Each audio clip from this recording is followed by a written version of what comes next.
Hi guys! Welcome to my mini vlog. Ako ay mag-cooking show muna. Magluluto ako ng sinigang. One of my favorite dish, sinigang na baboy. Bumili kasi ako ng karne ng baboy tsaka 1 kilong isda. Kasi gagawin kong paksiw later.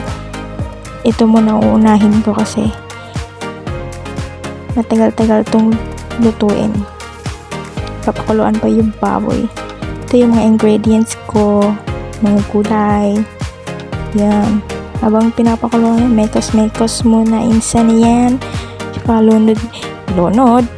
Ilagay yung okra. Tsaka, ayun. Mekos-mekos ulit. Lagyan ng sabaw. Kasi mamaya lalapot yan. Ano yun? Pakyut mo na sa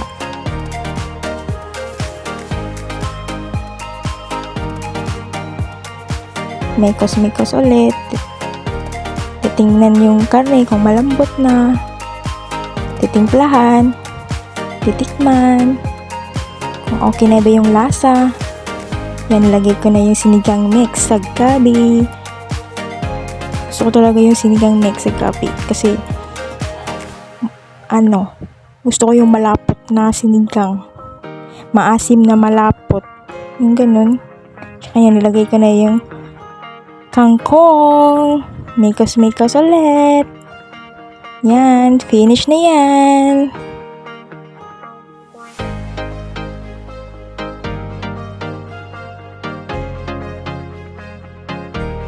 For the paksiw na naman tayo. Pasensya kayo guys kung ginaganyan ko yung isda ha.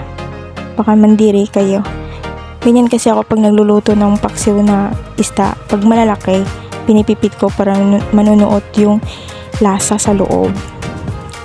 Yan ang gusto ko sa paksiw, yung parang adobo style. Tapos maraming mga parang ganyan Sinalang ko na yung paksiw.